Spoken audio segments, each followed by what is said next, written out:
Cruel millionaire throws cold water on 4-year-old beggar girl in the dead of winter, but someone inside a black car saw everything and does this.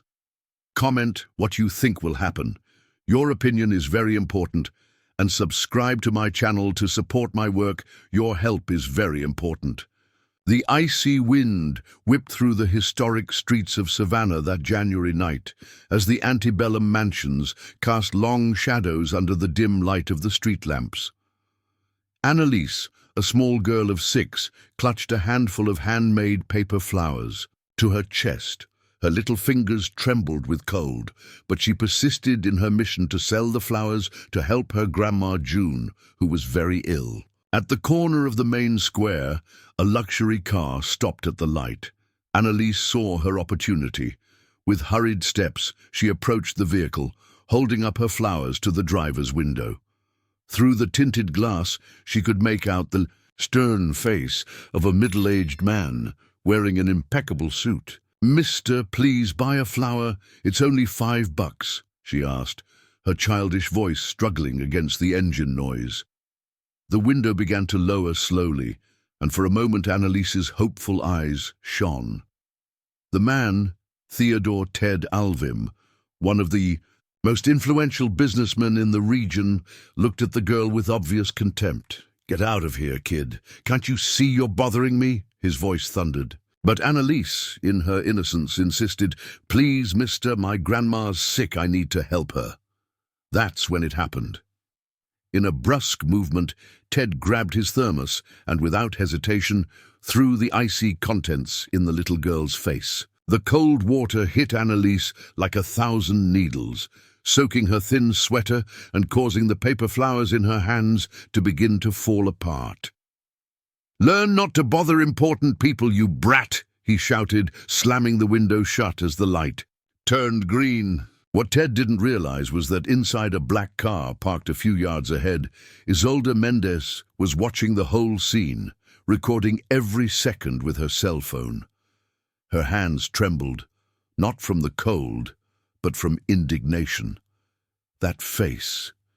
She would never forget that face. 15 years had passed, but the pain of injustice still burned in her chest as if it were yesterday. Isolda got out of the car quickly, running towards the girl who was now sobbing, soaked and trembling. She took off her coat and wrapped it around the little girl, who looked at her with tearful eyes. "Come on, honey, let's get you dry," said Isolda, guiding Annalise into a nearby diner. As she dried the girl's face with paper napkins, Isolda couldn't contain the anger that grew in her chest. Theodore Ted Alvim, the same man who had destroyed the lives of dozens of families, including hers, continued to be the monster he had always been. "What's your name, sweetie?" asked Isolda, trying to keep her voice soft. "Annalise," replied the girl between sobs. "Are you going to help me make new flowers? I need to sell them to buy medicine for Grandma June." The name hit Isolde like a lightning bolt. June. It couldn't be a coincidence. June was a name she had heard in the stories about the old Alvim mansion, an employee who knew all the family secrets. "Your grandma's name is June? Did she work for the Alvim family?" asked Isolda, trying to control the surprise in her voice. Annalise nodded, still trembling. "Grandma's very sick. She coughs a lot and sometimes can't even get out of bed." At that moment, as she bought a hot chocolate for the girl and listened to her stories about the flowers she made with her grandmother, Isolda felt that fate had placed that child in her path for a reason. Years dedicated to the search for justice seemed to finally converge at that instant. "Annalise, how about I teach you how to make even prettier flowers?" offered Isolda, already planning a way to get closer to June. The girl's eyes lit up, despite her face still being marked by tears. "Do you know how to make flowers too?" "I do, and we can make them together. How about it? I can help you sell them too."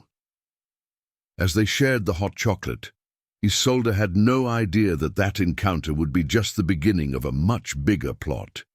In her purse, The cell phone held the video that could expose the true nature of Theodore Ted Alvim, but something told her there was much more to be discovered. The next day, as she walked Annalise to her house, a humble dwelling on the outskirts of town, Isolde noticed something strange.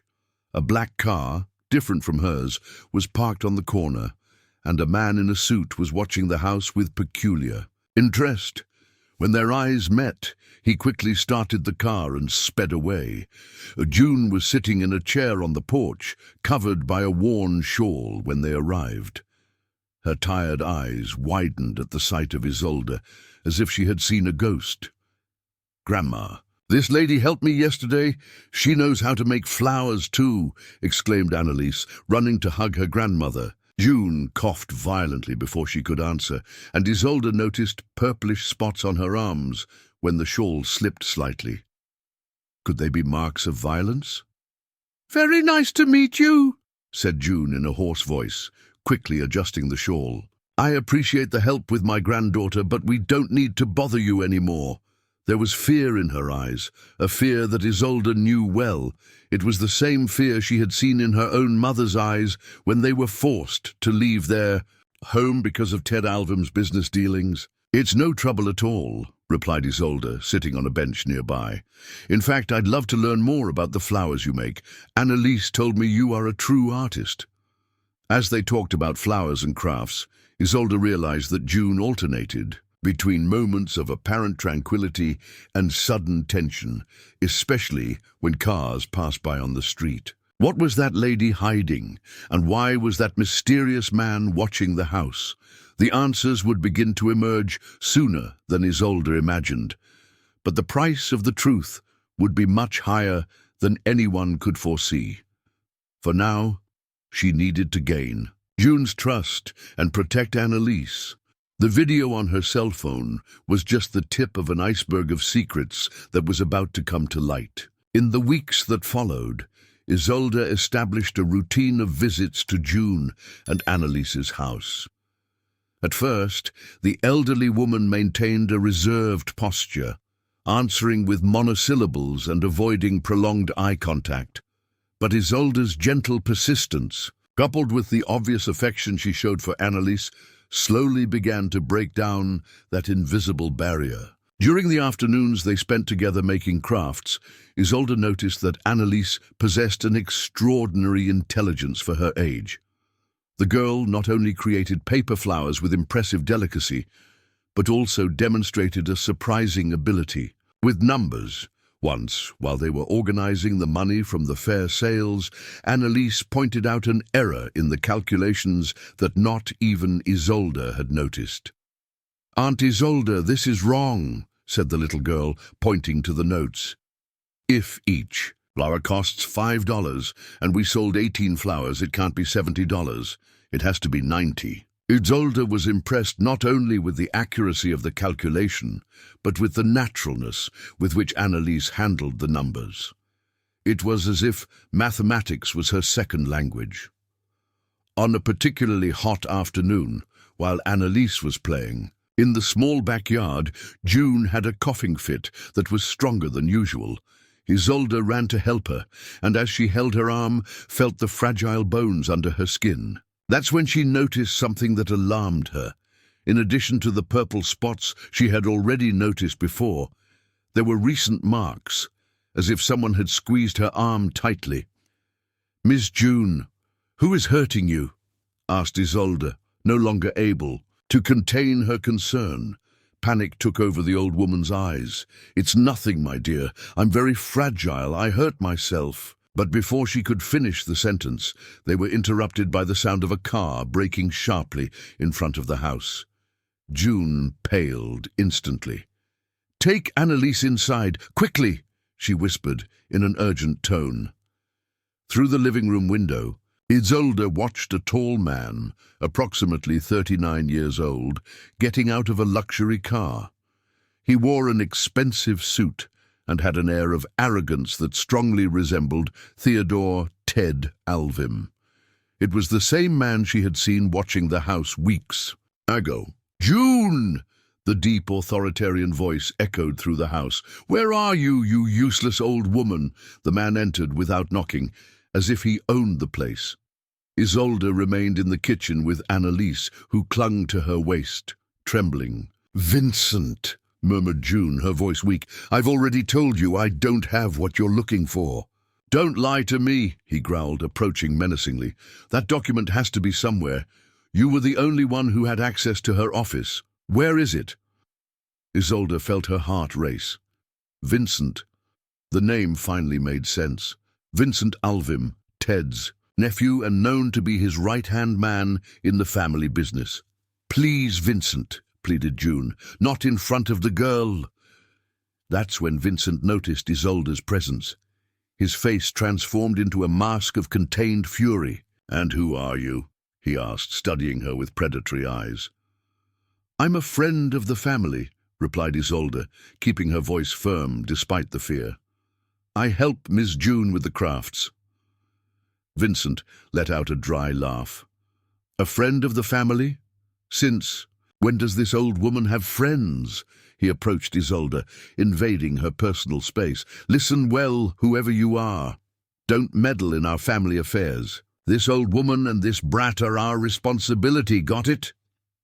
Before Isolde could answer, Annalise let out a sharp scream. In the confusion, she had dropped her crayon box, and the colors were scattered on the floor like a broken rainbow. The tense moment was interrupted by the sound of another car approaching. Vincent looked out the window and cursed softly. "This isn't over," he threatened, pointing his finger at June. "You have a week. If you don't give me what I'm looking for, things will get much worse." After Vincent left, June collapsed in her chair, trembling violently. Isolde ran to get a glass of water and her medicine. "Miss June, please, let me help," asked Isolde, holding the elderly woman's trembling hands. "What document is it that he's looking for so much?" June looked around as if fearing that the walls had ears. "I can't talk. They'll hurt Annalise if I talk." "No one will hurt anyone," guaranteed Isolde, although she wasn't sure if she could fulfill that promise. "I can protect you." The elderly woman let out a bitter laugh. "No one can protect us from the Alvims, my dear. They have too much power in this town." That night, after calming Annalise and putting her to sleep, Isolde helped June organize some old boxes in the attic, a task that the elderly woman had postponed due to her weakness. Among yellowed papers and faded photographs, Isolde found something intriguing, a loose page covered in numbers and symbols that seemed meaningless. "What is this, Miss June?" asked Isolde, showing the paper. The elderly woman's face turned livid. "Put that away, quick," she whispered, looking nervously at the windows. "I shouldn't have kept it. I shouldn't—" But before they could continue the conversation, they were interrupted by a violent coughing fit from June. The handkerchief she brought to her mouth was stained with blood. "Miss June, we need to take you to the hospital," exclaimed Isolde, alarmed. "No," protested the elderly woman. "I can't leave Annalise alone." "She can stay with me," offered Isolde. "Please, let me help you." While they waited for the ambulance, Isolde couldn't get the page with the mysterious codes out of her head. What could be the secret so important that the Alvims wanted so much to hide? And why was June risking her own life to protect that secret? What Isolde didn't know was that that night would mark just the beginning of a series of events that would forever change not only her life, but that of everyone involved. The document that Vincent was looking for so obsessively was just the tip of a much larger ball of secrets and lies that went back decades, when the Alvim family began to build its empire on foundations of pain and injustice. In the hospital, while June was being examined, Isolde looked at Annalise, who was sleeping curled up in a chair in the waiting room. The girl firmly held between her fingers one of the paper flowers they had made together that afternoon. Isolde made a silent promise. No matter what happened, she would discover the truth and protect that child and her grandmother, even if to do so she needed to face all the power of the Alvims. The hallway of St. Luke's Hospital was quiet that early morning when Matthias, the night shift nurse, approached Isolde.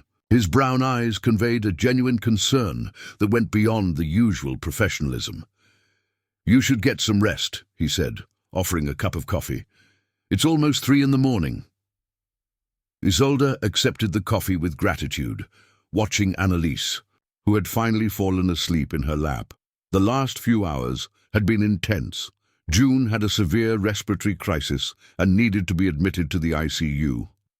"How is she?" asked Isolde, referring to June. Matthias hesitated for a moment, adjusting the badge on his lab coat pocket. "The situation is delicate. Dr. Clarice ordered some additional tests, but—" He paused, looking around before continuing in a lower voice. "There's something strange happening. Vincent Alvim has already called the hospital administration 3 times. The name made Isolde straighten up in her chair. "What do you mean?" "He was demanding information about Miss June's condition, saying that the Alvim family is responsible for her. But in the hospital records, there is no formal link."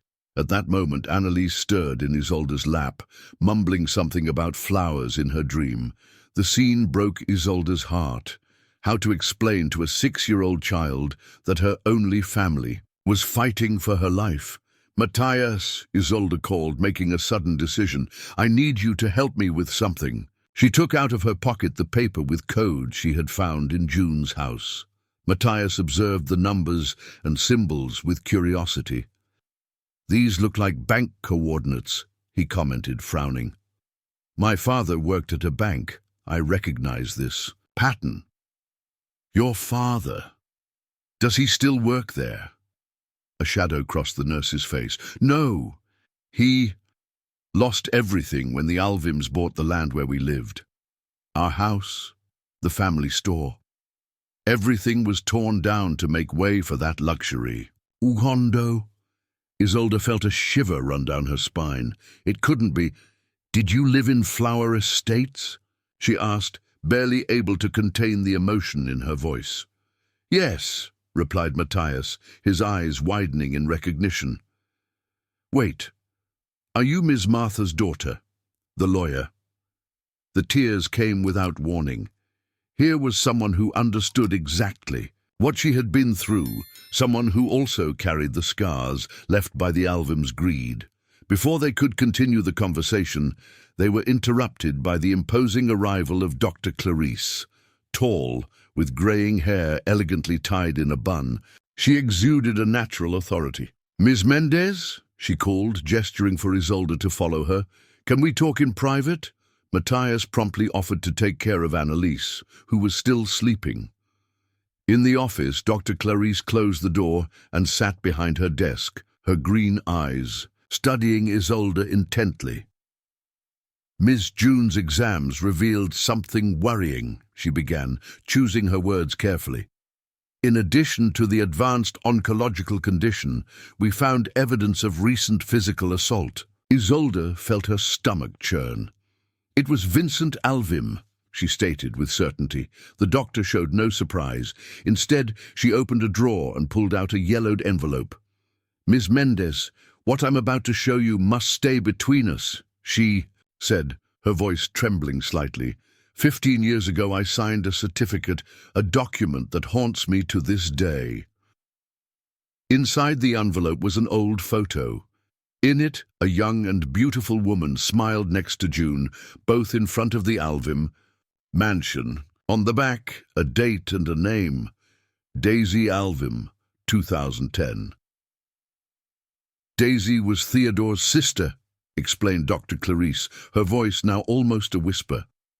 "I was not only her doctor, but also—" She hesitated. "We were friends. She trusted me." "What happened to her?" asked Isolde, though she feared the answer. "Officially, a heart condition, but in reality—" Dr. Clarice ran her hands over her face, as if trying to erase a painful memory. "They found traces of poisoning in her blood. Theodore pressured me. To falsify the certificate. I was young, I was in debt, and he offered an amount that would solve all my problems. The office fell silent for a few moments, only the ticking of the clock marking the weight of that revelation. "Why are you telling me this now?" questioned Isolde. "Because June knows the truth. She was more than an employee. She was Daisy's confidant, and that document that Vincent is looking for, it's not just about money, it's about a child." Isolde felt her heart race. A child. Daisy had a daughter a few months before her passing. The child was given up for adoption, but there is a certificate, a document that proves that Theodore diverted the inheritance that belonged to that girl. At that moment they were interrupted by urgent knocks on the door. It was Matthias, his face pale with concern. "Doctor, Vincent Alvim is here. He's demanding to see Miss June." Dr. Clarice stood up quickly. "We can't allow it. Her condition is too delicate for visitors." But Vincent was already in the hallway, his raised voice echoing through the corridors. When Isolde left the office, she saw Annalise awake, curled up in a corner, her eyes wide with fear. "Where is that old woman?" shouted Vincent, trying to get past the hospital security guards. "She has something that belongs to me." That's when Annalise did something unexpected. She stood up, walked to Vincent, and with a courage that surprised everyone, extended one of her paper flowers. "Why are you so angry?" she asked, her childish voice cutting through the tension in the air. "Grandma always says that angry people need flowers to calm their hearts." The girl's innocent gesture took Vincent by surprise. For a moment his face showed an almost vulnerable confusion, but soon the mask of anger returned. "Get out of my way, brat!" He pushed Annalise, causing her to fall. It was his mistake. Matthias immediately intervened, placing himself between Vincent and the girl. Other hospital staff approached, and the security guards finally managed to escort Vincent out. As Isolde comforted Annalise, her mind worked frantically. The pieces were beginning to fall into place. The document sought by Vincent, Daisy's story, June's constant fear. There was something much bigger at stake, something that could finally expose the whole truth about the Alvims.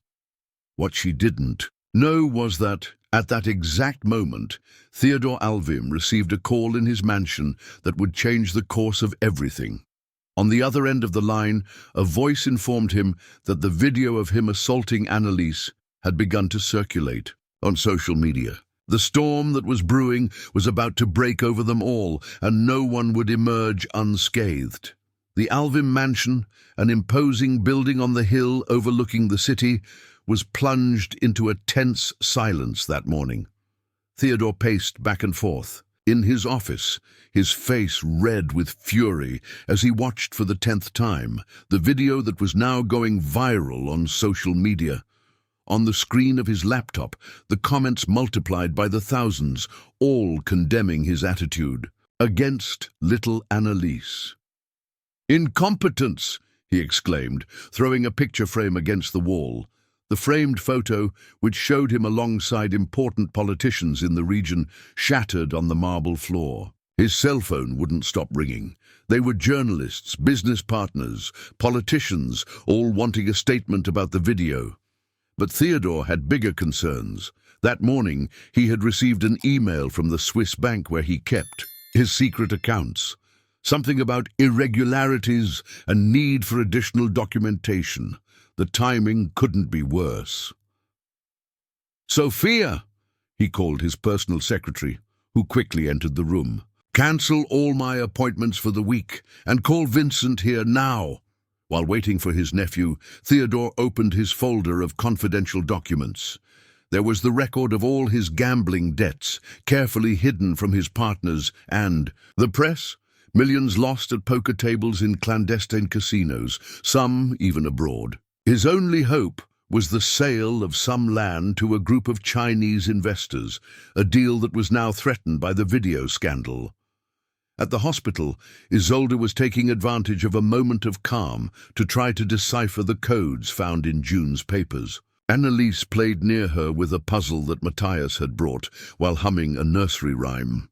"Aunt Isolde," called the girl suddenly, "these letters here look like that game Grandma taught me." Isolde looked at where Annalise pointed on the paper. "What game, honey?" "Of exchanging letters for numbers.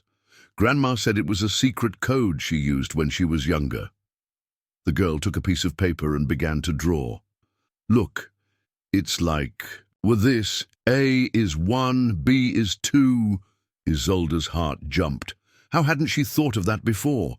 They weren't bank coordinates. It was a simple substitution code. With the unexpected help of Annalise, she began to translate the numbers. Meanwhile, in the ICU room, June received a visit from Dr. Clarice. The doctor checked the patient's vital signs when she noticed something strange. There were recent marks on the arm where the IV line was. "Nurse!" she called, alarmed. "Who has been in this room in the last few hours?" The nurse consulted the chart. "Only the regular staff, doctor, but—" She hesitated. "Mr. Vincent Alvim tried to enter earlier, saying he was family. The security guard stopped him." Dr. Clarice felt a chill. She knew the Alvims' methods all too well. Quickly, she ordered a battery of blood tests and doubled security in the room. Back in Theodore's office, Vincent finally arrived, looking agitated. "Uncle, we have a bigger problem," he said, without waiting for an invitation to sit down. "That woman who is with June and the girl. I found out who she is." Theodore raised his eyebrows. "And?" "Isolde Mendez, former corporate lawyer, daughter of Martha Mendez. She lived in Flower Estates." Theodore's face paled. Flower Estates, the land he had taken by force from dozens of families to build his most lucrative enterprise. A story he preferred to keep buried. "There's more," continued Vincent. "She was filming when you—" He pointed to the laptop, where the viral video was still playing. Theodore slammed the table hard. "That bitch! She planned all this!" "What do we do now?" asked Vincent. A cruel smile formed on Theodore's lips. "Arrange an accident." But Vincent seemed uncomfortable. "Uncle, with all due respect, this could make the situation even worse. The video is already everywhere, and if something happens to her now, since when do you have scruples?" "Cut off, Theodore. Or do I need to remind you who helped forge the documents for your Aunt Daisy's inheritance?" At the hospital, Isolde continued working on the codes with Annalise's involuntary help.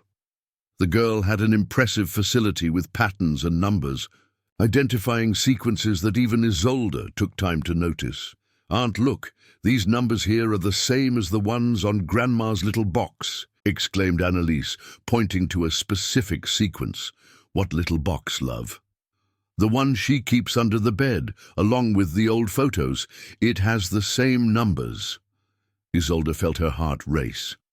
"Annalise, can you remember what the numbers were?" The girl took another piece of paper and began to write, her childish handwriting forming a sequence that made Isolde hold her breath. It was a Swiss bank account number. At that moment, Matthias entered the waiting room in a hurry. "Isolde, I need to show you something," he said, holding up his cell phone. "I just received this from a friend who works at the registry." It was an old birth certificate. Mother's name, Daisy Alvim. Father, unknown. Date, exactly 6 years and 3 months ago. "My God," whispered Isolde, looking at Annalise, who continued to concentrate on her numbers. "Could it be?" But before they could explore this discovery, they heard a commotion coming from the hallway. It was Dr. Clarice running towards them. "They tried to poison June," she exclaimed, panting. "We found traces of a substance in the tests. The same that was found in Daisy's blood." Isolde's cell phone vibrated. It was a message from an unknown number. "Hospital parking lot, 20 minutes. Come alone, or the old woman won't survive the night." Isolde looked at Annalise, at the paper with the codes, at the certificate in her hands. All the pieces were beginning to fall into place. forming a terrible picture, but she had no choice. She needed to go to the meeting. "Matthias, take care of Annalise," she asked, putting the documents in her bag. "And if I don't come back in half an hour, give this envelope to Dr. Clarice." What Isolde didn't know was that, at that exact moment, another drama was unfolding in the Alvim mansion. Sophia, Theodore's secretary, had just discovered something in the old files that would change everything, something that not even Theodore knew about his own past, and about Vincent's true identity. The hospital parking lot was partially empty. At that time of the afternoon, with only a few spaces occupied by cars of doctors and nurses on duty, Isolde held the strap of her bag tightly as she walked between the rows of vehicles, her footsteps echoing on the concrete. The winter sun was already beginning to set, casting long shadows that looked like dark fingers pointing in her direction. In her coat pocket, her cell phone vibrated incessantly. They were messages from Matthias, worried about her safety. She had left with him a sealed envelope containing all her discoveries, the translated codes, the birth certificate, the old photos of Daisy. But she had kept with her the most important paper, the one that June protected with so much zeal. "Punctual as a clock, Dr. Mendes," Vincent's voice sounded behind her, making her turn on her heels. He wasn't alone.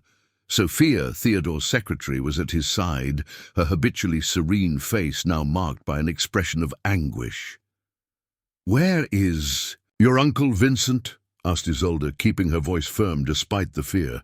Vincent laughed, a cold and humorless sound. "Uncle? It's interesting you mention that." Sophia took a step forward, her hands trembling as she held an old folder. "Mr. Vincent, he needs to know the truth. Everyone needs to." "Shut up!" Vincent advanced towards the secretary, but Isolde placed herself between them. "What truth, Sophia?" she asked, realizing that there was much more to this story than she imagined. The secretary opened the folder with trembling fingers. "I found this morning while organizing Mr. Theodore's old files. It's a DNA test." "That she won't see," interrupted Vincent, pulling a gun from his waist.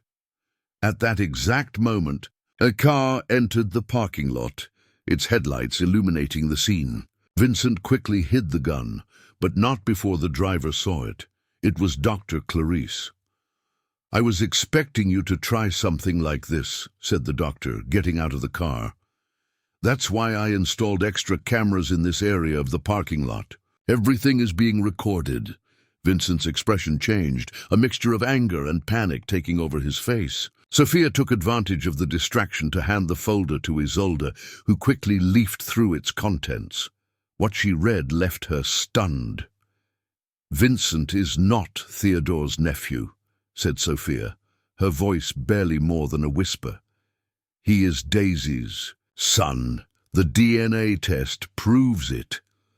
Upstairs in the hospital, Annalise was sitting near the window of June's room, drawing flowers in a notebook that Matthias had given her.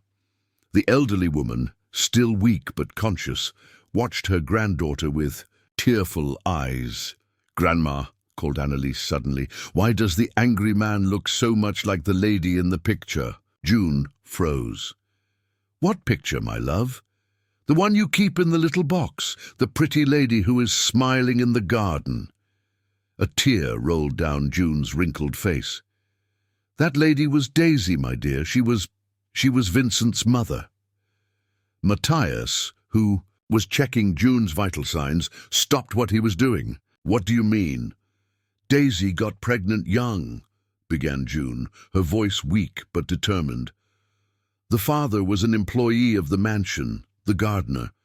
Theodore never accepted it. When he found out, he fired the guy and sent him far away.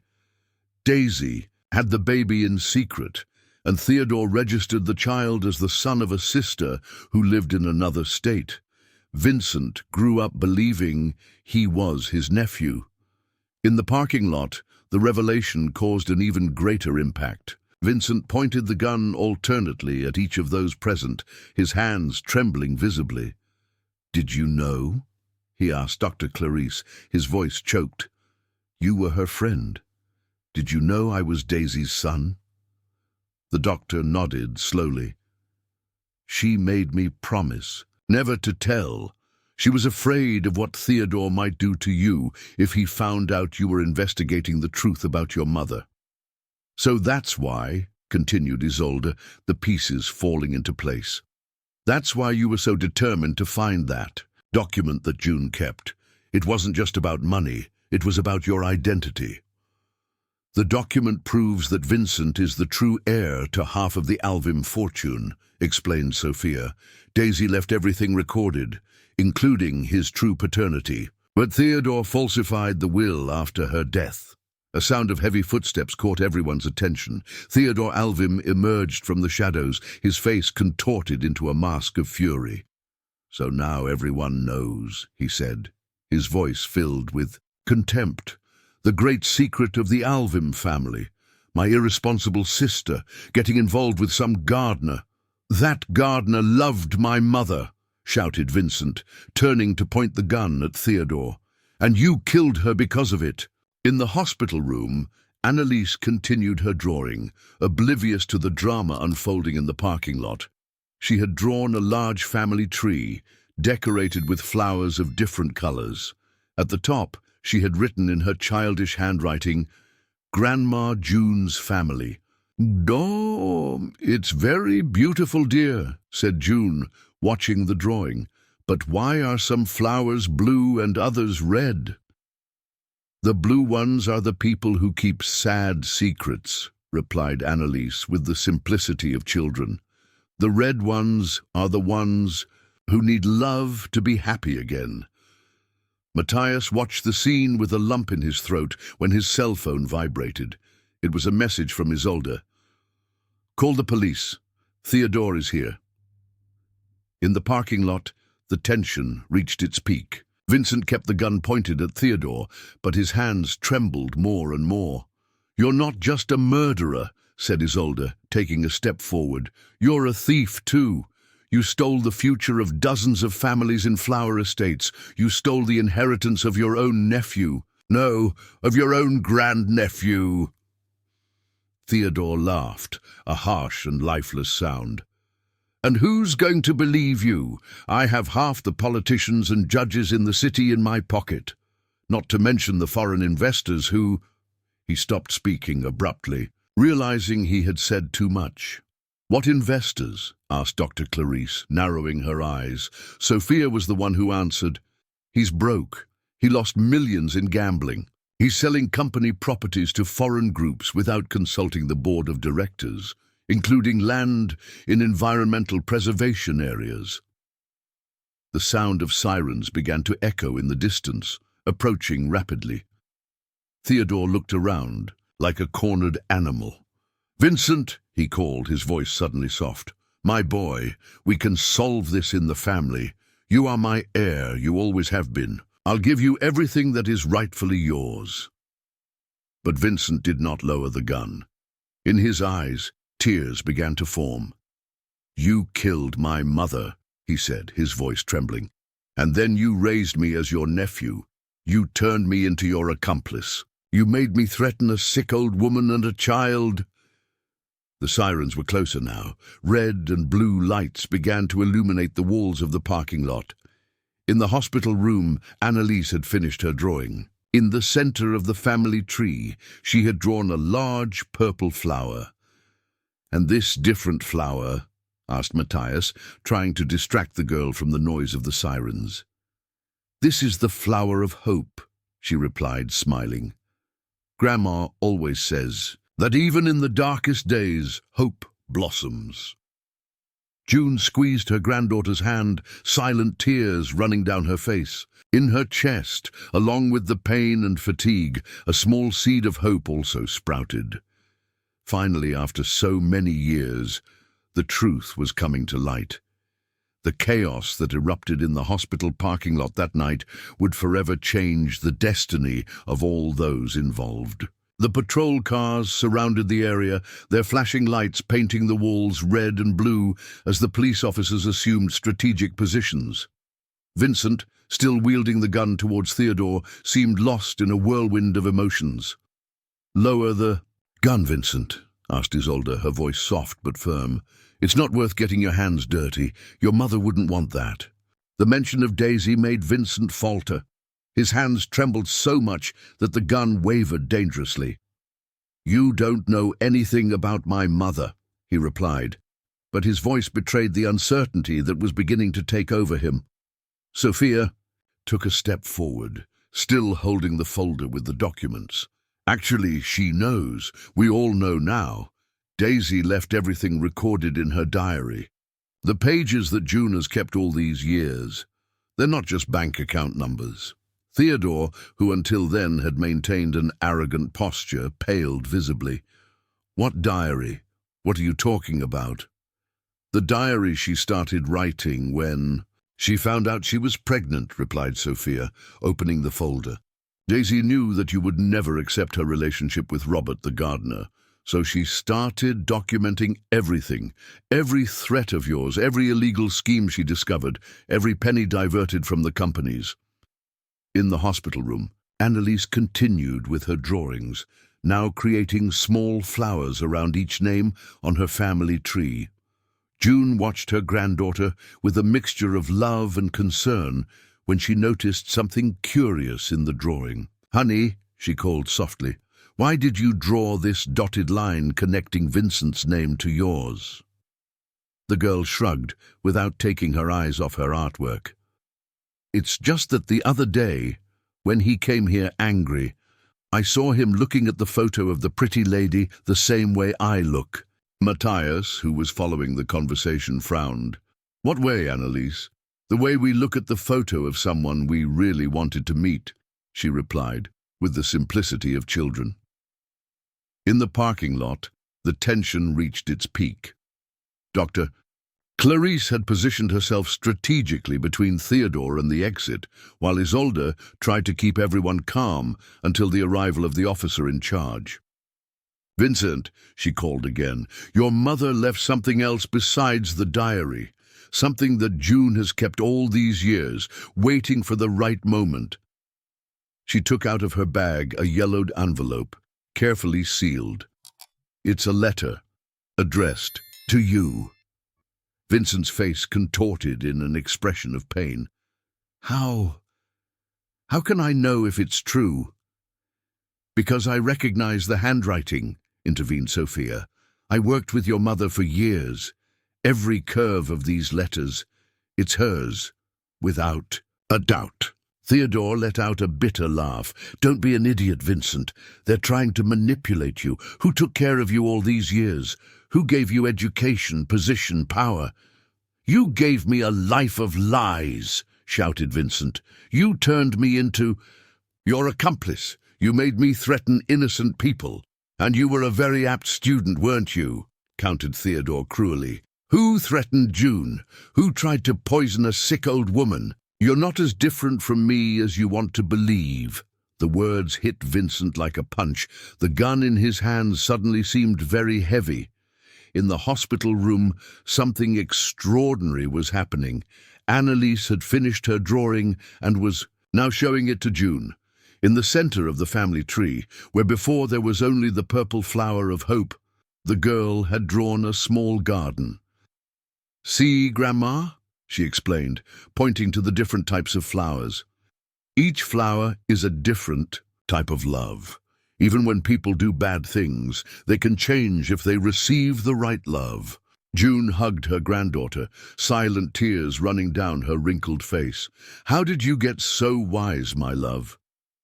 "You always say that the most beautiful flowers grow in the most difficult places," replied Annalise with a smile. In the parking lot, Isolde had managed to get closer to Vincent. Carefully, she extended the envelope towards him. "Your mother wrote this days before passing," she said softly. "June kept it for all these years, protecting not only the letter, but you too." "Protecting me?" questioned Vincent, his voice choked. "She knew that if you found out the truth too early, Theodore could do to you what he did to your mother," explained Dr. Clarice. June waited until she had all the necessary evidence. The documents, the diary, the bank transfers. "Shut up!" interrupted Theodore, advancing threateningly towards the doctor. It was his mistake. The police officers, who until then had kept their distance, quickly immobilized him. Amid the confusion, Vincent finally lowered the gun, falling to his knees on the parking lot floor. Isolde approached him, handing him the envelope. With trembling hands, Vincent opened the letter and began to read the words that his mother had written so many years ago. "My beloved son," the letter began, "if you are reading this, it means that the moment of truth has finally come. I know you must be feeling anger, confusion, perhaps even hatred. But I need you to know, every decision I made was thinking about your safety." The tears now ran freely down Vincent's face. Years of anger, manipulation and lies began to dissolve before the words of love of a mother who never had a chance to meet. In the hospital room, Annalise had fallen asleep in June's lap, her drawing still safe in her small hands. The elderly woman looked out the window, watching the lights of the patrol cars in the parking lot, when Matthias entered the room with a relieved smile. "It's over," he said simply. "Theodore has been arrested, and Vincent is coming to see you." June nodded, gently squeezing her sleeping granddaughter against her chest. After so many years keeping secrets, protecting truths and carrying the weight of unspoken promises, she could finally breathe in peace. But the night still held more surprises. As the police officers led Theodore to the patrol car, Sophia approached. Isolde, with a worried expression. "There's one more thing you need to see," she said, taking another document from the folder. "Something about Annalise." The dawn arrived, bringing a thin fog that covered Savannah like a translucent veil.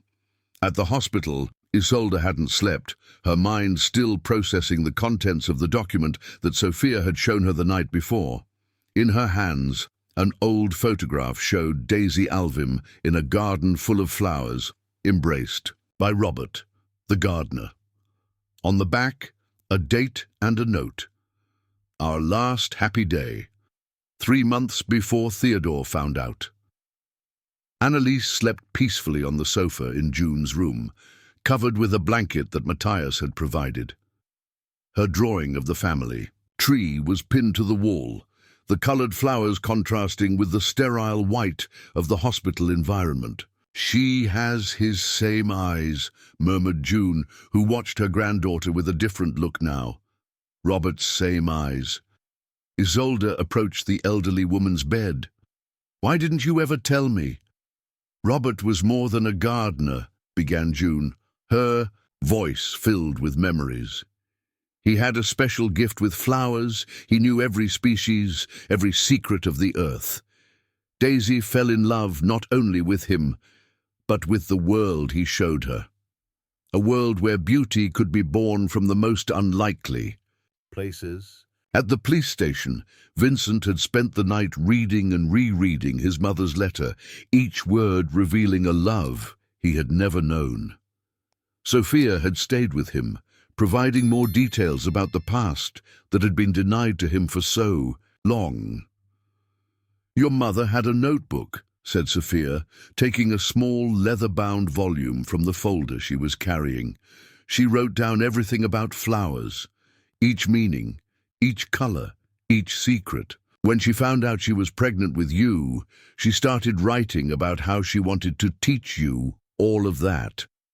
Vincent leafed through the notebook with trembling hands. The pages were filled not only with notes about flowers, but also with small drawings, some surprisingly similar to those that Annalise made. "The gift passed on to her," he said softly, more to himself than to Sophia. "What do you mean?" "Annalise, she has the same talent, the same eye for flowers, the same sensitivity." Vincent closed his eyes, remembering all the times he had threatened that innocent child. Guilt consumed him from within. Back at the hospital, Matthias entered the room bringing the results of June's latest tests.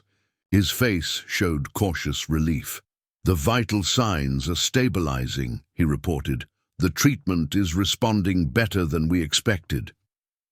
Dr. Clarice, who had just arrived for her shift, examined the results carefully. "It's almost a miracle," she commented. "After everything that happened last night, I feared—" She was interrupted by a small noise. Annalise had awakened and was now sitting on the sofa, rubbing her sleepy eyes. "Aunt Isolde," she called with her childish voice, "can I make more flowers? I want to make a special one for the sad man." "What sad man, honey?" asked Isolde, although she already knew the answer. "The man who looks like the pretty lady in the photo. He has sad eyes, just like flowers when they lack water." The innocent comment hit everyone present like a wave of emotion. June began to cry silently, while Dr. Clarice had to turn away to hide her own tears. At that moment, hesitant footsteps sounded in the hallway. Vincent appeared at the door, looking as if he had aged 10 years in a single night. His eyes were red and swollen, and in his hands he carried his mother's notebook. Annalise, without hesitation, got up and walked to him. From her pocket she took out a crumpled paper flower, the same one he had violently rejected days ago. "This is for you," she said, extending the flower. "It's a dahlia. Grandma says dahlias are for when we need to be strong to change." Vincent fell to his knees, getting down to the girl's level. With trembling hands, he accepted the flower.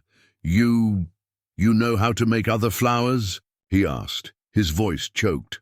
"I do many," Annalise replied with enthusiasm. "Grandma taught me all of them. Do you want me to show you?" Without waiting for an answer, she took Vincent by the hand and led him to the small table where her craft materials were scattered. With the naturalness of children, she began to explain each fold, each cut, each detail of the process. Isolde was watching the scene when she felt someone touch her arm. It was Sophia, who had just arrived. Theodore confessed everything. She informed in a low voice, the embezzlement, the threats, the poisoning of Daisy. I think he realized he had no way out. "What about the documents about Annalise?" asked Isolde. Sophia opened her folder, taking out more papers. "It's all here. The DNA test that proves that Robert was Vincent's father, the original birth certificate, and—" She hesitated. "There's one more thing. Something I found in Theodore's personal files." It was a set of old photographs. In one of them, Robert appeared next to his family, parents and a younger sister. "Robert's sister," continued Sophia, "she had a special gift with flowers, just like him. When Theodore sent him away, she also left town. Years later, she had a daughter." Isolde looked at Annalise, who was now teaching Vincent how to make a paper daisy, her little fingers guiding his with surprising patience. "June," called Isolde. "Annalise's mother was Robert's sister," completed June, tears running down her wrinkled face. "When she got sick, she asked me to take care of the girl. She said it was the only place where Annalise would be safe, because no one would ever make the connection." Vincent, who had overheard the conversation, now looked at Annalise with different eyes. The girl continued focused on her work with the flowers, oblivious to the revelations that were unfolding around her. She's my cousin?" he asked, his voice barely a whisper. "Yes," replied June, "and more than that. She's the last living connection to your father, Vincent. The same gift, the same look, the same gentle heart." At that moment, Annalise raised her newest creation, a delicate paper rose, perfectly molded in shades of blue and purple. "Look," she exclaimed proudly, "I made a sky rose. It's for when we want to send love to someone who is far away, but still in our heart." Vincent took the flower carefully, as if it were the most precious object in the world. In his mind, Fragments of memory began to form, vague recollections of a tall and gentle man, with calloused hands that always smelled of earth and roses, humming as he worked in the garden. "I remember him," murmured Vincent. "Just a little, but I remember." The days that followed brought profound changes for everyone involved. June's hospital room had transformed into a small paper flower studio, with Annalise's creations decorating every available surface. The girl spent hours teaching Vincent how to make different types of flowers, and little by little, the man who once inspired fear began to show a different side of his personality. On a particularly sunny afternoon, while Annalise napped on the sofa, Vincent found the courage to ask the question that had been tormenting him for days. "How did you do it?" he asked June, his voice low, so as not to wake the girl. "How could you look at me all these years, knowing who I was, seeing what I became, and still protect my secret?" June left the needlework she was doing in her lap and looked at Vincent for a long time before answering. "You were just a boy when everything happened," she began, her wrinkled fingers toying with a paper flower. "I saw you grow up under Theodore's influence. I saw him poison your mind as he had poisoned your mother, but I also saw the moments when you stopped in the garden, looking at the flowers with the same look as your father." Vincent swallowed hard, remembering the countless times he had inexplicably found himself attracted to the mansion's garden, especially to the dahlia bed that his mother loved so much. "There were days," continued June, "when you spent hours watching the bees on the flowers. Just like Robert, he always said that we could learn more about life by watching a bee work than in all the books in the world." In the hallway, Isolde was talking to Sophia, who brought more documents discovered in the Alvim archives, among them old deeds of land that had been taken from families in flower estates. "Theodore didn't act alone," explained Sophia, showing a series of contracts. "There was a whole scheme involving politicians and local businessmen. They chose specific areas, deliberately devalued the region, and then pressured families to sell at ridiculously low prices." "What happens now?" asked Isolde, thinking of her own family and all the others who had lost everything. "The district attorney is already investigating. With Theodore's confession and all the documentation we found, there is a basis to annul the fraudulent transactions. The families can be compensated." At that moment, Matthias entered the hallway in a hurry, his face lit up by a smile. "Ms. June's new exams arrived," he announced. "The treatment is working better than we expected. Dr. Clarice said she may be discharged in a few weeks." The news brought tears to Isolde's eyes. In recent weeks she had become deeply attached to June and Annalise, and the idea of seeing them, healthy and safe, was like a balm to her heart. Inside the room, Annalise had awakened and was now showing Vincent how to make an especially complex flower. "This is the hardest," she explained with comical seriousness. "Grandma says we need a lot of love in our heart to make it right." Vincent watched attentively each movement of the girl's small fingers, trying to replicate the precise gestures. His hands, once accustomed to threatening and intimidating, now trembled slightly as he manipulated the delicate crepe paper. "No," said Annalise suddenly, without taking her eyes off her work. "When you threw water on me that day, I was very scared. But now I understand." Vincent felt his heart clench. "Understand what, honey?" "You were like that rose that Grandma has in the yard. It was all closed and thorny because no one took care of it. But after we started giving it water and talking to it every day, it opened up and became beautiful." The profound simplicity of the observation struck Vincent like lightning. Silent tears began to run down his face as he looked at his hands that had caused so much harm, now learning to create beauty. In the hallway, Dr. Clarice arrived for her daily visit, bringing with her an old folder. "I found this in my personal files," she said to Isolde. "They are the last notes I made about Daisy before the end." The two women sat on a bench nearby, and Clarice opened the folder with careful reverence. "She knew," revealed the doctor, her voice choked. She knew that Theodore was poisoning her tea little by little, but instead of running away, she stayed. She stayed to ensure that Vincent would be protected, that the important documents would fall into the right hands. That's why she entrusted everything to June, concluded Isolde. Yes, June was more than an employee. She was her confidant, her protector. Daisy knew that she would keep not only the papers, but also the truths, until the right moment. Inside the room, Vincent had finally managed to finish his first perfect flower, a delicate paper orchid in shades of lilac. "I did it," he exclaimed, his voice carrying an almost childlike joy. Annalise clapped enthusiastically. "It's beautiful. It looks like the flowers that the daddy in the photo made." Vincent froze. "What photo?"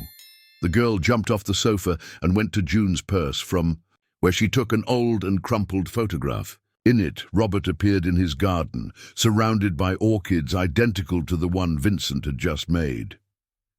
"Grandma said he was a flower wizard," said Annalise, "that he knew how to make any flower smile, even in the saddest lands." June watched the scene with tearful eyes.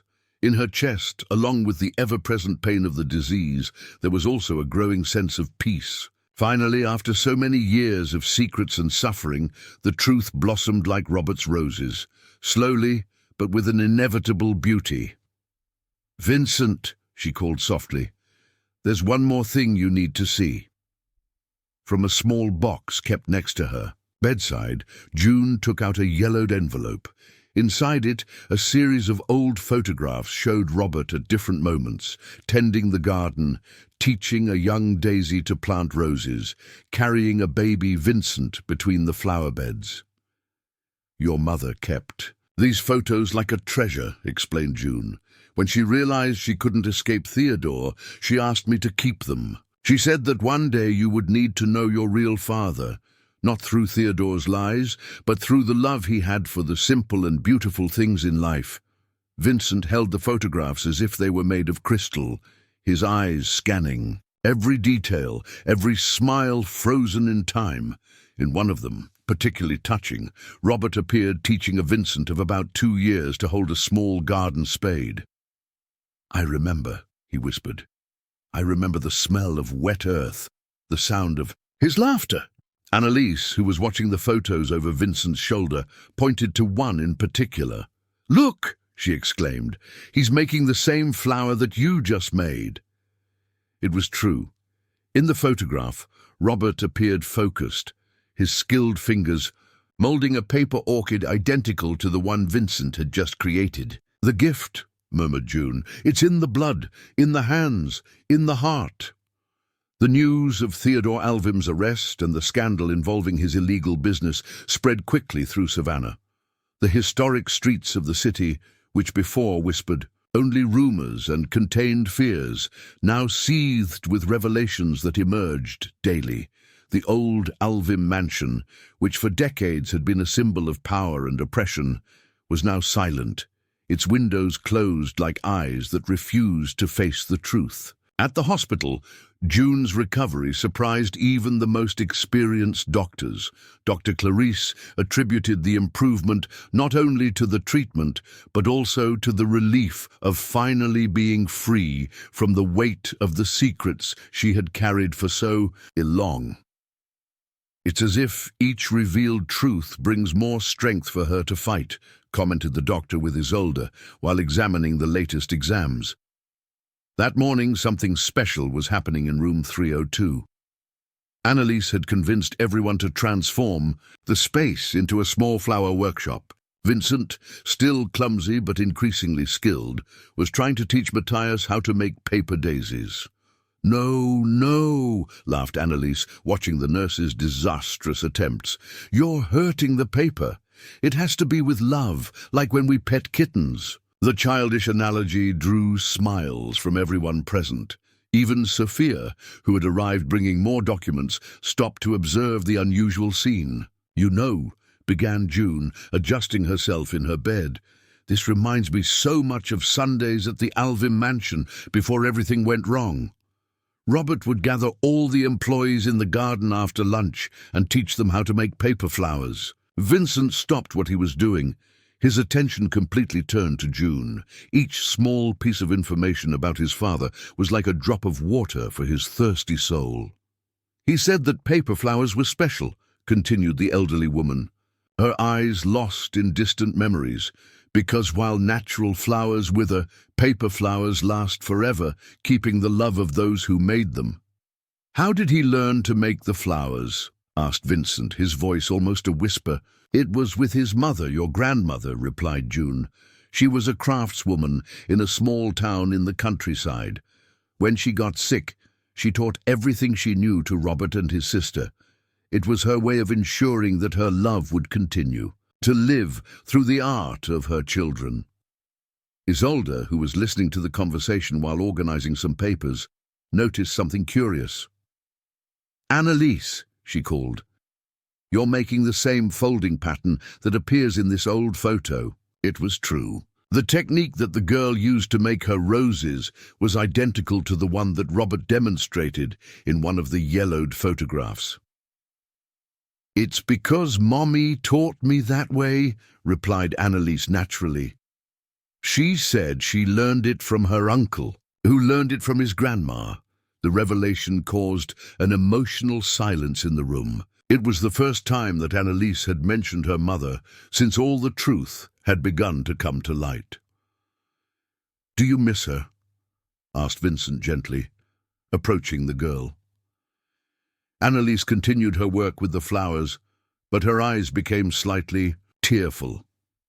"Sometimes," she replied, "but Grandma June says that when we miss her a lot, we just have to make a very pretty flower and give it to someone. Then Mommy's love continues to grow like a garden in the spring."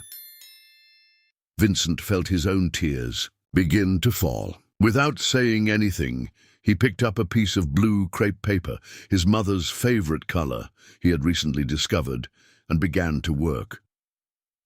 At that moment, Sophia cleared her throat discreetly, calling Isolde's attention. "We need to talk," she said in a low voice. "It's about flower estates." The two women went out to the hallway, where Sophia opened her folder. "I found the original plans," she explained. "Theodore not only expelled the families illegally, he built in an environmental preservation area. The land could never have been released for construction." "What does that mean?" asked Isolde, her heart racing with the possibilities. "It means that we can annul everything. The construction, the sales, the contracts. The families cannot only be compensated. They have the right to recover their properties." In the room, oblivious to the conversation in the hallway, something extraordinary was happening. Vincent had finished his flower, a blue rose perfectly executed, each petal demonstrating a care and delicacy that he never knew he possessed. "It's for her," he said, handing the flower to June. "For my mother." The elderly woman took the rose with trembling hands. "Did you know that blue roses were her favorite? Daisy always said they were special because they didn't exist in nature. They needed to be created with love and imagination." "Just like ours," exclaimed Annalise, raising her own creation, a rose in shades of purple and gold. "Yes, honey," smiled June, "just like ours." Matthias, who watched the scene while taking notes on the medical chart, couldn't help but notice how Vincent had changed. The threatening man who used to terrorize the hospital hallways had given way to someone softer, more genuine. "You know," he said, putting away the clipboard, "my dad always said we can judge a person's character by the way they treat delicate things." Vincent looked at his hands, hands that for so long had served only to destroy and threaten, now learning to create beauty. "I wish I could go back," he murmured. "Fix everything I did wrong." Sometimes, replied June, her voice full of wisdom. We can't change the past, but we can plant a new garden in the present. At that moment, Isolde and Sophia returned to the room, their faces lit up by a mixture of hope and determination. Vincent, called Sophia, we need your help. You know all the details of Theodore's business. With your testimony, we can not only bring justice to the families of flower estates, but also prevent something like this from happening again. Vincent looked at Annalise, who continued focused on her flowers, at June, who watched him with encouraging eyes, and finally at the blue rose he had just created. Where do we start? He asked, his voice firm for the first time in days. What none of them knew was that, at that exact moment, an old gardener in a distant town was receiving an unexpected letter. A letter that contained a photograph of a smiling girl holding paper flowers, and on the back, written in June's shaky handwriting, the words, "It's time to come home, Robert. Your garden is still blooming." The beginning of August brought with it a change in the air of Savannah. The mornings, still chilly, now carried a different scent, a mixture of hope and a new beginning that seemed to sprout from the very stones of the historic sidewalks. At St. Luke's Hospital, June had finally been discharged, although she still needed to return weekly for follow-up. The small house where she and Annalise lived had undergone a transformation. Vincent, determined to correct his mistakes, hired a team to make essential renovations, always under the attentive and creative supervision of Annalise, who insisted that each room should have a special corner for the flowers. "Not here, Uncle Vincent," she exclaimed while guiding the installation of a shelf. "The flowers need morning sun to be happy." Vincent couldn't contain the smile when he heard Annalise call him uncle, a recent change in her treatment that warmed his heart in a way he had never imagined possible. That specific morning, Isolde arrived early at the house, bringing with her a folder full of documents and a smile that barely fit on her face. "We did it," she announced, barely containing her emotion. "The judge accepted all the evidence. The families of flower estates are going to be compensated." June, who was sitting in her favorite chair on the porch, brought her hands to her face, tears of joy running down her wrinkled cheeks. "All the families?" she asked, her voice trembling. "All," confirmed Isolde, "and there's more. The land will be returned to the community. The illegal constructions will be demolished, and each family will have the right to rebuild their homes in the original locations." Vincent, who heard everything from the door, felt an immense weight leave his shoulders. For weeks, he had worked tirelessly with Isolde and Sophia, revealing every detail of Theodore's schemes, every forged document, every obscure deal. "There's something you need to see," he said, entering the house and returning with an old folder. "I found this in Theodore's private safe."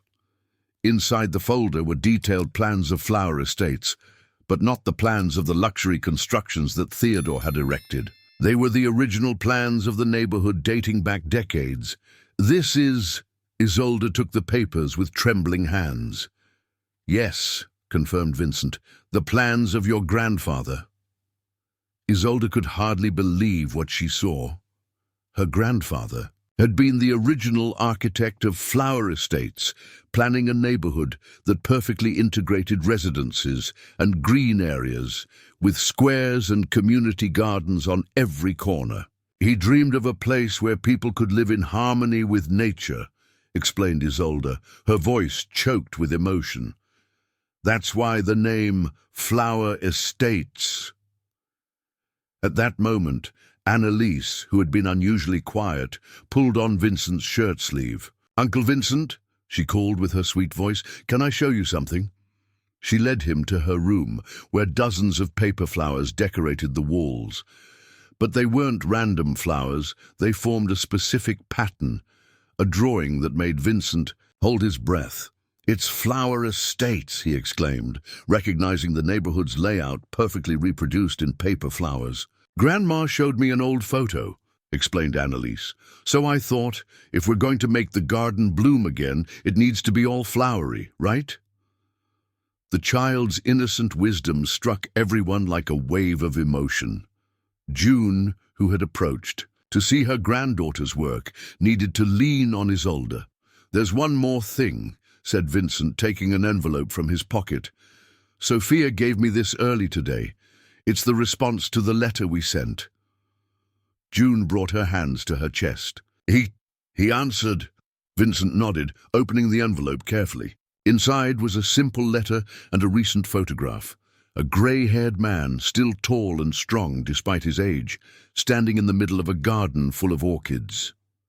"Dear June," began Vincent to read, his voice trembling slightly. "Your words brought light to 15 years of darkness. Knowing that my son has grown to be a man capable of recognizing his mistakes and fighting to correct them fills my heart with a pride that words cannot express." Annalise, who had approached silently, looked at the photograph with curiosity. "Is that him, Grandma? The man who made the flowers smile?" June nodded, unable to speak due to emotion. Vincent continued reading. "And knowing about Annalise's existence, my grandniece, who carries in her small hands the same gift that his sister and I received from our mother, it's like seeing a garden reborn after a long winter."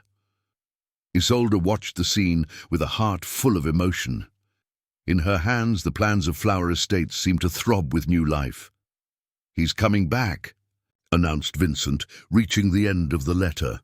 "He arrives next week. He wants to help rebuild Flower Estates, make the community gardens bloom again."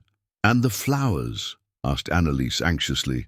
"Does he still know how to make paper flowers?" Vincent smiled, showing something that was folded inside the envelope. A delicate paper orchid so perfect that it seemed real. "I think that answers your question, honey." At that moment, Sophia arrived hurriedly, her heels echoing on the wooden floor.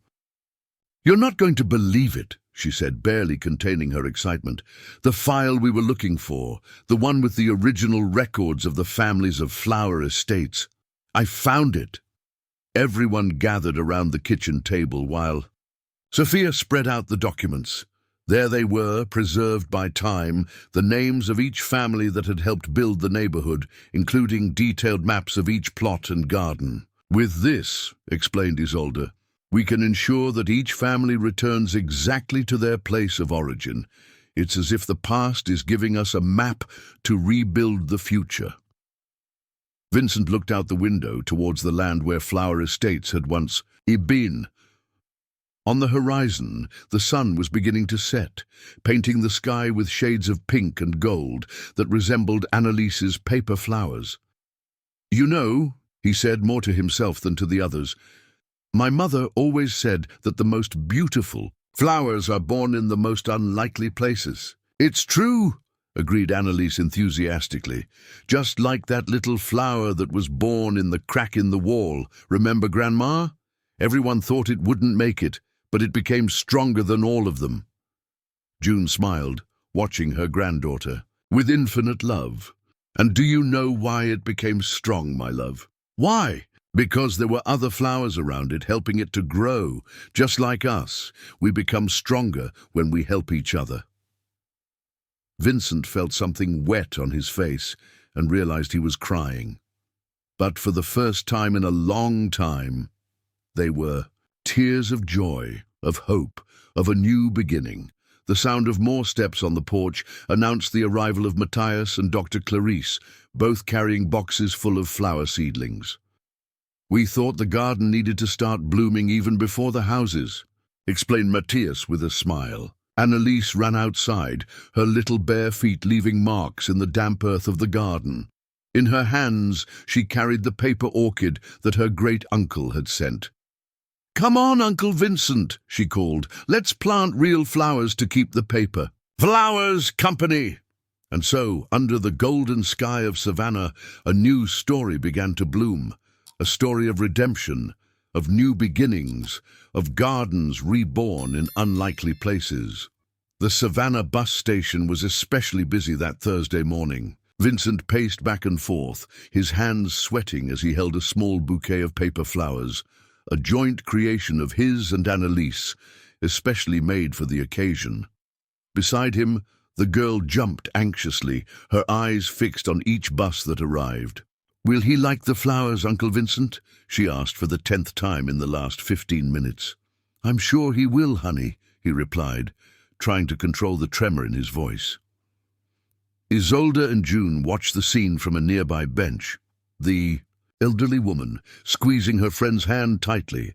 After 15 years, Robert was finally coming home. The bus coming from New York was scheduled to arrive at 9:30 a.m., and it was already past 9:15 a.m. "He hasn't changed much, you know," commented June, looking at the most recent photo that Robert had sent. "The eyes, they're still the same, gentle, like daisies." At that moment, a grey and blue bus slowly entered the platform. Vincent felt his heart stop for a second. Annalise grabbed his free hand, transmitting a silent support that deeply moved him. The passengers began to disembark, and then there he was. Robert, still tall and strong despite his completely grey hair, carried only a simple suitcase and a carved wooden box under his arm. His eyes, exactly as June had said, maintained the same gentleness of years ago. For a moment that seemed eternal, father and son looked at each other in silence. It was Annalise who broke the deadlock, running towards the newcomer with the naturalness of children. "You're the man who makes the flowers smile," she exclaimed, hugging Robert's legs. The older man bent down to be at the girl's level, his eyes tearful. "And you must be the little paper flower artist I've been hearing about," he replied, his voice hoarse with emotion. Vincent took a step forward, the paper flowers trembling in his hands. "Dad," he began, but his voice failed. Robert stood up slowly, his eyes studying every detail of his son's face. Then, without saying a word, he opened his arms. Vincent practically collapsed into his father's embrace, the paper flowers being delicately crushed between them. "My son," whispered Robert, his voice choked. "My boy." June and Isolde approached, both with tears in their eyes. Robert gently disentangled himself from his embrace with Vincent to greet his old friend. "June," he said, holding the elderly woman's wrinkled hands, "you kept your promise.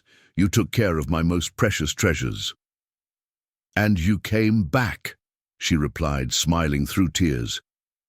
"As you promised you would one day return." Robert then opened the wooden box he was carrying. Inside, dozens of paper flowers, each more delicate than the other, formed a true miniature garden. "They're all of the same technique that I taught my sister," he explained, watching Annalise examine the flowers with wonder. "The same that she taught you, honey." "Look, Uncle Vincent," exclaimed Annalise, raising an especially elaborate rose. "It's just like the way Mommy taught me." Vincent took the flower carefully, noticing the intricate details of the work. "Dad, you need to see something." On the way to June's house, Robert was updated on all the recent events. Theodore's confession, the discovery of the documents, the return of flower estates to the original families. "And now," explained Isolde, who was driving, "we're just waiting for the final release from the City Hall to begin demolishing the illegal constructions." Upon arriving at the house, Annalise ran ahead, eager to show her room and the flower mural she had created. Robert stopped at the entrance, his eyes scanning every detail of his grandniece's work. "Extraordinary," he murmured. "It's like seeing Clara's work reborn." "Clara?" asked Vincent. "Your aunt," explained Robert. "Annalise's mother. She had that same gift, that same sensitivity with flowers." At that moment, Sophia arrived hurriedly, carrying a folder. "Sorry to interrupt," she said, "but I thought you needed to see this immediately." They were the original plans for the neighborhood's gardens, designed by Isolde's grandfather. But there was something more, notes on the margins, written in a handwriting that Robert recognized immediately. "They're my notes," he explained, running his fingers over the yellowed paper. "Your grandfather consulted me about each species of plant, each type of flower that would best adapt to each area of the neighborhood." Isolde felt her heart race. "So, you helped plan the original gardens?" Robert nodded. Each square, each flower bed was designed to create a perfect ecosystem. Plants that complemented each other, that bloomed at different times of the year so that there would always be color and life. "And now you can help recreate them," exclaimed Annalise, jumping with excitement. A serene smile illuminated Robert's face. "Yes, honey, but this time we're going to do even better." He opened his suitcase and took out a worn notebook, its pages filled with drawings and notes. "During all these years away," he explained, "I never stopped thinking about flower estates. I continued studying, learning about new sustainable gardening techniques, about how to create green spaces that were more than just beautiful, that were true sanctuaries of life." Vincent watched his father with admiration. Even after all he had suffered, Robert had never lost his passion, his ability to dream of a more beautiful world. "There's one more thing," said June, getting up with some difficulty. From an old drawer, she took out a yellowed envelope. "Daisy asked me to give this to you, Robert, when the time was right." Robert took the envelope with trembling hands. Inside was a single sheet of paper, and on it, written in Daisy's delicate handwriting, a poem about flowers that are born amidst the stones, about love that survives the harshest winter. "She never lost hope," said June softly. "She knew that. One day you would return, that Vincent would discover the truth, that the garden would be reborn." Annalise, who had been unusually quiet, suddenly took Robert's hand. "Come on," she called. "I want to show you something." She led him to the backyard, where small seedlings were beginning to sprout, the beginning of the new garden that she and Vincent had started to plant. "Each flower has a name," she explained proudly. "This is Daisy," she pointed to a still small rose bush, "and this is Clara," she indicated a bed of daisies, "and here," she showed an empty space, freshly prepared, "is where we're going to plant Grandpa Robert's flowers." The older man knelt on the ground, touching the soil with reverence. In his eyes, tears of joy mingled with the wisdom of someone who understands that some gardens need to be destroyed so that others, more beautiful and true, can bloom in their place. The weeks that followed Robert's return brought a series of changes to Savannah. The old land of flower estates, formerly occupied by luxurious and illegal constructions, now seethed with activity of a different kind. The original families began to return, each carrying not only furniture and belongings, but also memories and dreams that had been interrupted 15 years before. On a particularly pleasant September morning, Robert walked through the land with Annalise by his side, both carrying clipboards. The little girl had insisted on helping her grandfather with the planning of the new gardens, and surprised everyone with her intuitive understanding of colors and patterns. "Here, Grandpa," she exclaimed, pointing to a space between two areas, already marked for construction. "It's the perfect place for the butterfly garden," Robert smiled, carefully noting the suggestion. The idea of creating a specific garden to attract butterflies had been Annalise's, and it made perfect sense from an ecological point of view. "You know, honey," he said, adjusting the straw hat he wore to protect himself from the sun, "your mother also had that gift of seeing beauty where others only saw empty spaces." Not far away, Vincent and Isolde were talking to a group of former residents, discussing the details of the reconstruction. Robert's son had transformed completely in recent weeks.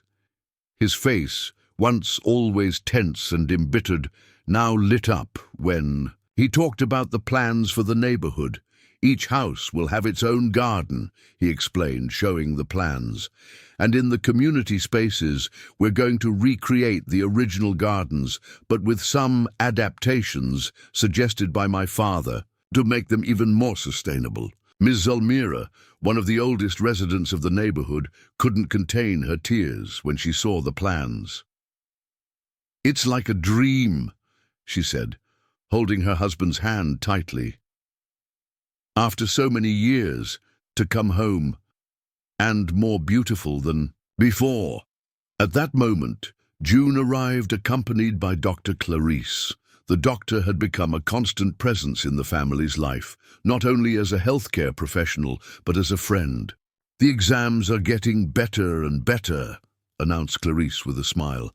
"It seems that the fresh air and the joy are having more effect than the medication." June nodded, her eyes shining as she observed the movement on the land.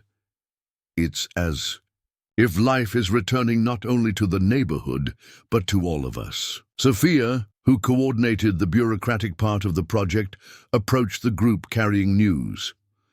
"The City Hall approved the community center project," she announced, raising an official document. "We're going to be able to start construction, along with the houses." The community center had been a joint idea of Robert and Annalise. It would be a space dedicated to the teaching of gardening and crafts, where the techniques of making paper flowers would be passed on, keeping alive the family tradition. "Grandpa!" called Annalise, running toward the group. "Look what I found!" In her small hands, she held a green sprout that had broken through the concrete of one of the partially demolished constructions. Robert knelt to examine the discovery. "It's an orchid," he explained, his voice full of emotion. "One of the species we planted here 15 years ago. It survived all this time, waiting for the right moment to return." Vincent approached, observing the small plant with fascination. "How did it manage to survive under the concrete for so long?" "Orchids are natural survivors," replied Robert. "They can remain dormant for years, awaiting the ideal conditions to bloom. It's as if they knew that one day the light would return."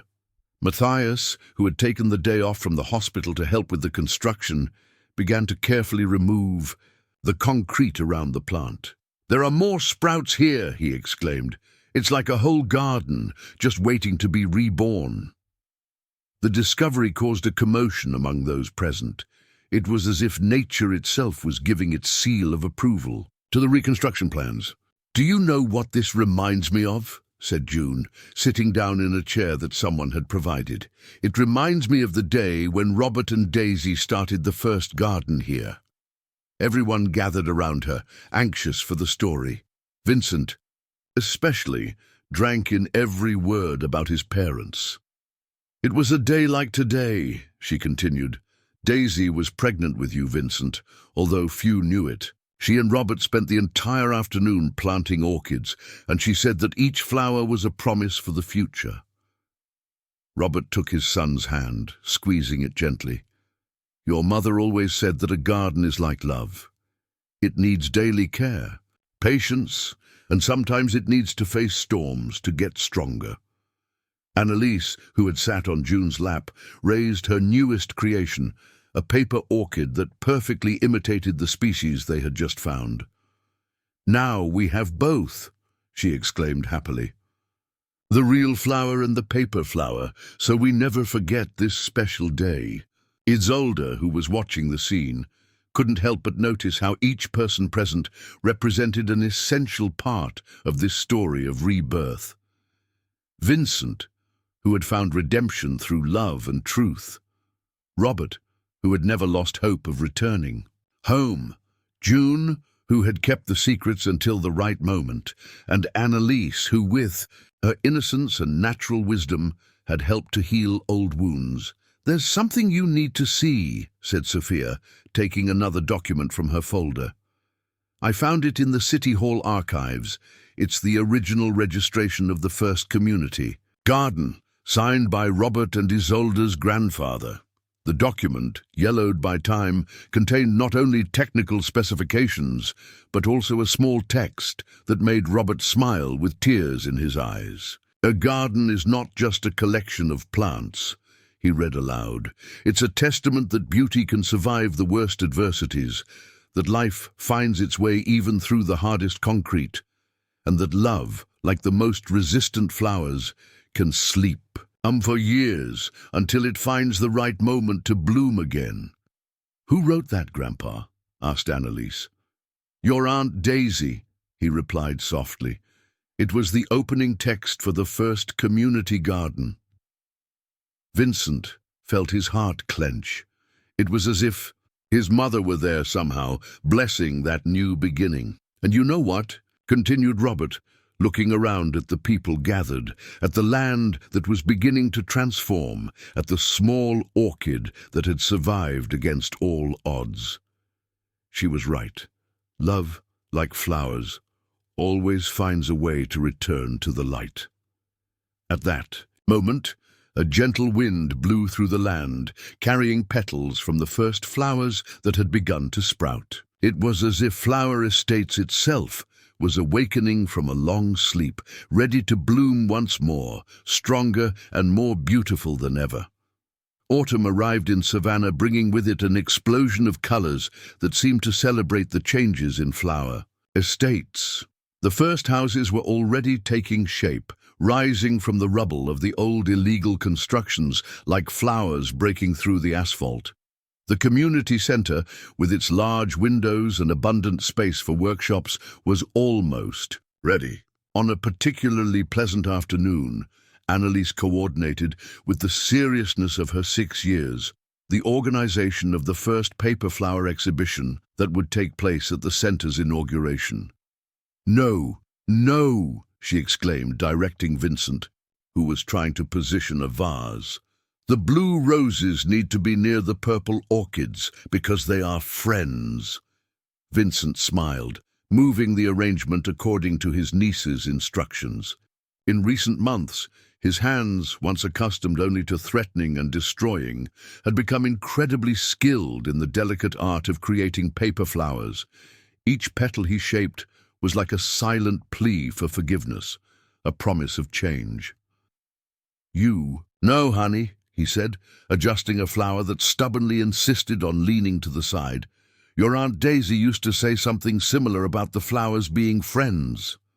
"It's true," confirmed Robert, who entered carrying another arrangement. "She spent hours explaining to me how each flower had its personality, its friendships, its preferences for light and company.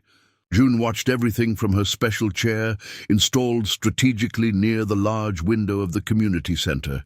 Her eyes, once always filled with worry, now shone with a serene joy. The treatments continued, but Dr. Clarice never tired of being surprised by her recovery. It's as if each flower that is born here brings a little more life to all of us," commented the doctor, who had become a constant presence in the afternoons working at the center. At that moment, Isolde entered, hurriedly, carrying an old folder. "You're not going to believe what I found in the City Hall archives," she exclaimed, spreading documents on a nearby table. Everyone approached, curious. They were old photographs of the neighborhood, dating from before the destruction. In one of them, particularly touching, Robert and Daisy were seen young, working together in the original community garden. "Look at this," pointed out Sophia, who had just arrived. "The date of this photo. It was taken exactly on the day that Daisy found out she was pregnant with Vincent." Robert took the photograph with trembling hands. "I remember that day as if it were yesterday," he murmured. "She was especially radiant, but she hadn't told me yet. She spent the entire afternoon talking about how she wanted to create a garden that would last for generations." Vincent approached his father, observing the image.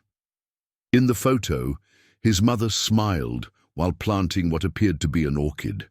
Seedling, the same species they had found surviving under the concrete. "And she succeeded, didn't she?" said Annalise, who balanced on tiptoe to see the photo. "The garden slept a little, but it woke up even more beautiful." The girl's innocent wisdom drew emotional smiles from everyone. Matthias, who had taken the day off from the hospital to help, began to nail the old photographs on the center's walls, creating a visual timeline of the neighborhood's history. "Look at this one," he called, showing another photograph. In it, a group of children learned to make paper flowers with a young woman who looked a lot like Annalise. "It's Clara!" exclaimed June, recognizing her daughter. She had just learned the technique from Robert and was already teaching it to the children of the neighborhood. "Just like Annalise is going to do now," observed Vincent, looking proudly at his niece, who had already gathered a small group of children from the families returning to the neighborhood, all eager to learn the art of paper flowers. Ms. Zulmira, who spent a lot of time at the center helping with the inauguration preparations, brought a tray with coffee and homemade cookies. "You know," she began, serving the cups, "when we lost our homes 15 years ago, I thought we would never have something like this again. This sense of community, of family. But you kept the seeds," reminded Robert gently. "Those old seeds, from the flowers in your garden that you gave me to keep before you left." The elderly woman's eyes filled with tears. "Do you still have them?" In response, Robert opened his inseparable carved wooden box. In a special compartment, dozens of small paper envelopes held carefully identified and dated seeds. "Each family that left entrusted me with a little of their garden," he explained. "I kept every seed, every bulb, waiting for the day when they could return home." Annalise approached the box, marveling at the envelopes. "Can I help plant them, Grandpa?" "Of course you can, honey. In fact—" Robert looked around at the emotional faces that surrounded him. "I think we should all participate.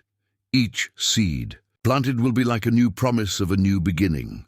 Isolde, who had been absorbed in the documents, raised her eyes with an expression of surprise. "There's one more thing," she said, showing an official document.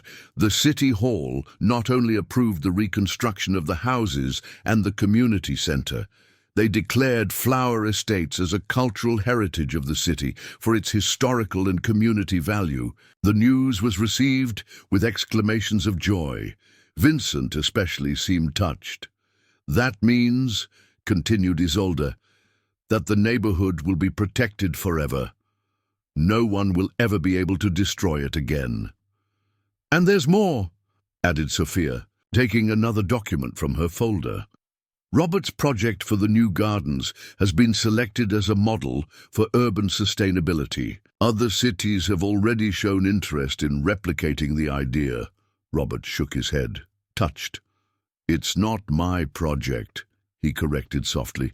"It's our project. Each person here contributed something, from Annalise's ideas for the butterfly garden to the memories of the old residents about which plants thrived best in each flower bed." At that moment, a ray of the afternoon sun streamed through the windows of the community center, illuminating the paper flowers already installed. For the exhibition, the colors reflected on the walls, creating a kaleidoscope of light that seemed to dance. "Look!" exclaimed Annalise, pointing to the effect. "The flowers are happy, they're dancing with joy." Vincent knelt beside his niece, watching the spectacle of light and color. "Do you know what your Aunt Daisy would say about this?" he asked softly. The girl shook her head, curious.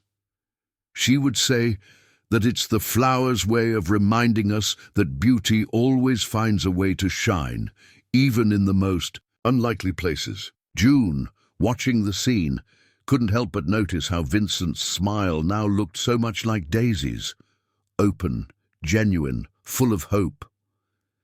It was as if, through Annalise's love and the reconnection with his father, he was finally finding his true self. "Tomorrow is the big day," reminded Dr. Clarice, referring to the official inauguration of the community center. "The first of many new beginnings." "And each new beginning," completed Robert, "will be like a new flower blooming in the garden that Daisy dreamed of. A garden that, like true love, never really dies. It just waits for the right moment to bloom again." The day of the Flower Estates Community Center inauguration dawned with a golden light that seemed to bless every flower bed, every newly erected construction, every reborn dream. The first families who had already returned to the neighborhood woke up early to put the finishing touches on their gardens. The aroma of freshly planted flowers mingled with the smell of coffee and homemade bread that came from the open windows. Annalise, dressed in her best floral dress, ran from one side of the community center to the other, checking for the 100th time if each paper flower was in its exact place. Vincent followed her patiently, adjusting an arrangement here, straightening a flower there, marveling at his niece's dedication. "Uncle Vincent," she called suddenly, stopping in front of an empty space on the main wall. "Something's missing." "Here!" Vincent approached, intrigued. It was the central space of the exhibition, which Annalise had insisted on keeping vacant until that moment, without explaining why. "And what should go there, honey?" With a mysterious smile, Annalise ran to her purple backpack and took out something carefully wrapped in tissue paper. It was an elaborate work of art, a painting made entirely of paper flowers, where each flower had been created by a different member of the family. "I kept a flower from each person," she explained proudly. "There's the blue rose that you made, Grandpa Robert's orchid, Grandma June's daisy." Vincent took the painting with trembling hands. In the center of the composition, a delicate white dahlia stood out. "And this one?" he asked, though he already knew the answer. "That's from Aunt Daisy," replied Annalise softly. "Grandma June kept it all these years. It was the last flower she made." Robert, who had just entered the hall carrying more arrangements, stopped when he saw the painting. His eyes filled with tears as he recognized the flower of his beloved Daisy. "She always said," he murmured, approaching, "that a white dahlia represents new beginnings and transformations." At that moment, June arrived, accompanied by Dr. Clarice. The elderly woman looked especially beautiful that morning, wearing a light blue dress and a paper flower necklace that Annalise had made especially for the occasion. "The latest exams have arrived," announced Dr. Clarice with a radiant smile. "June, you're in complete remission." The news was received with hugs and tears of joy. Annalise jumped with excitement, her braids swinging in the air. "See, Grandma," she exclaimed. "The flowers healed you just like I said they would." Isolde and Sophia arrived shortly after, bringing a surprise, an official plaque from the city declaring Flower Estates as a cultural and environmental heritage of the city. "And there's more," announced Sophia, barely containing her excitement. "The Neighborhood Recovery Project has been selected as a national model for sustainable urban revitalization. Other cities are already asking for guidance to implement similar projects." People began to arrive for the inauguration. Old families from the neighborhood, new residents, local authorities, all mingled in the large hall of the community center, admiring the paper flower exhibition and the garden plans.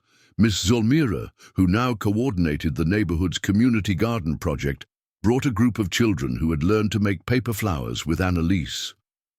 "Look what they did," she said, showing small bouquets that the children had created. Vincent watched everything with a lump in his throat. He remembered the first time he had come to that land, full of hatred and bitterness, threatening June in search of documents that he thought would avenge him. How wrong he was! The real revenge against Theodore's cruelty was not violence or destruction, but this rebirth, this transformation of hatred into love. "Attention, everyone," called Robert, climbing onto a small improvised stage. "Before we cut the ribbon for the inauguration, Annalise has prepared a special surprise." The girl went up to the stage with her grandfather, carrying a basket full of small, colorful envelopes. "In each envelope," she explained with her sweet voice, "there's a different seed and a paper flower. The seed is for planting in the garden, and the paper flower is for keeping and remembering that love, like the flowers, always comes back to grow, even after the coldest winter." The profound simplicity of the girl's words touched everyone. One by one, people approached to receive their envelopes, each containing a small promise of continuity, of hope, of renewal. When it was Vincent's turn to receive his envelope, Annalise surprised him with a tight hug. "Did you know that your heart would turn into a garden again?" she whispered in his ear. Vincent couldn't hold back the tears. "How did you know, honey?" "Because the most beautiful flowers are born in the places that need the most love," she replied, repeating the words she had so often heard from June. Robert watched the scene with a heart overflowing with love and gratitude. In his hands, he held a special envelope.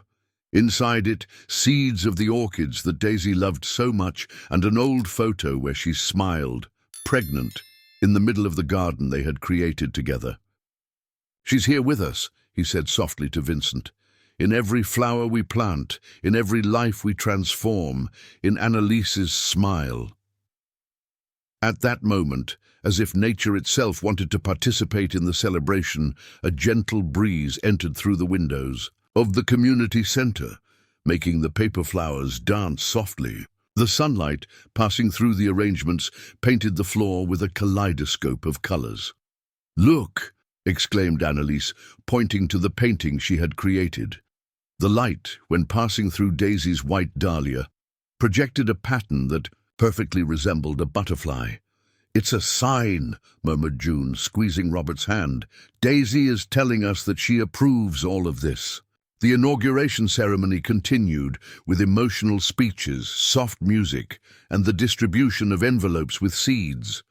But the most touching moment was when all the children who had learned to make paper flowers with Annalise presented their first collective exhibition.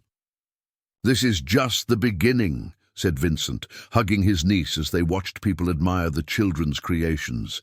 "Flower estates will continue to grow, to bloom, to transform lives. And now no one will ever be able to destroy it again." "Right?" asked Annalise. "Never again," confirmed Robert, joining them, "because now we understand that a garden is not made only of flowers and earth. It's made of memories, of love, of hope.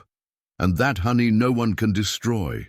At the end of the afternoon, when the last guests were already leaving, Annalise took Vincent and Robert by the hand, leading them to the butterfly garden that was beginning to take shape. "Look," she pointed to a small miracle, the first butterfly of the garden, perched delicately on an orchid bud about to bloom. And there, observing that seemingly simple scene, Vincent finally understood what his mother had always known, that love, like the most resilient flowers, always finds a way to return to the light, transforming even the most hardened hearts into flowering gardens.